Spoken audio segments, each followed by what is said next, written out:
பெருமானாருடைய பெயர் என்னங்க? முஹம்மத். இந்த வார்த்தைக்கு அர்த்தம் தெரிஞ்ச ஆலிம்கள்ட்ட போய் கேளுங்க. ஆலிம்கள்ட்ட கேட்டால் அவங்களுக்கு தெரியும். முஹம்மதுக்கு என்ன அர்த்தம்னு மட்டும் கேளுங்க. புகழப்படுபவர். புகழப்படுபவர்னு மட்டும் அர்த்தமா? ஃபஅல என்ற வசன்ல வந்தா அதிகம் செய்தல் அப்படின்னு அர்த்தம். ஹம்மத அப்படின்னா அதிகம் புகழ்ந்தான் அர்த்தம். அதுல இருந்து வந்த இஸ்முல் மஃஊல் முஹம்மத், அதிகம் புகழப்படக்கூடியவர். நீங்கள் ரப்பை தஹ்மீது செய்யுங்கள், அதிகமாக புகழுங்கள் சொல்றோம் பாத்தீங்களா? ஹம்துன்ற வார்த்தை வருதுல்ல, அல் ஹம்து.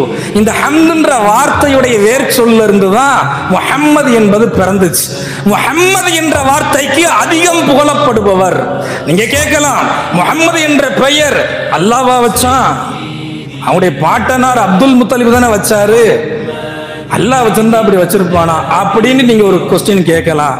சரி, பாட்டனார் வச்சிருந்தாலும் அந்த பேரை அல்லாஹ் மாத்தலாம்ல. குர்ஆன்ல முஹம்மதுன்னு அல்லாஹ் தஆலா சொல்றான். எத்தனை இடங்கள்ல சொல்றாங்க?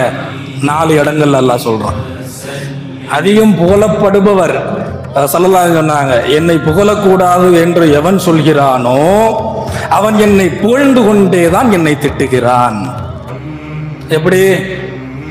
முஹம்மது அவர் மோசமானவர் ஒருத்தன் சொல்றான்னு வைங்க, அதுக்கு அர்த்தத்தை வச்சு நீங்க சொல்லணும். இப்ப முஹம்மதுக்கு என்ன அர்த்தம்? இந்த புகழப்படுபவர் மோசமானவர். ஸல்லல்லாஹு அலைஹி சொன்னாங்க, புகழ் வந்ததற்கு பின்னால் எப்படி பின்னால் இகழ் வரும் என்று சொன்னார்கள். முன்னாடி புகழ்ந்துட்டப்பா பின்னாடி அந்த வார்த்தை எப்படி அது செட் ஆகும்?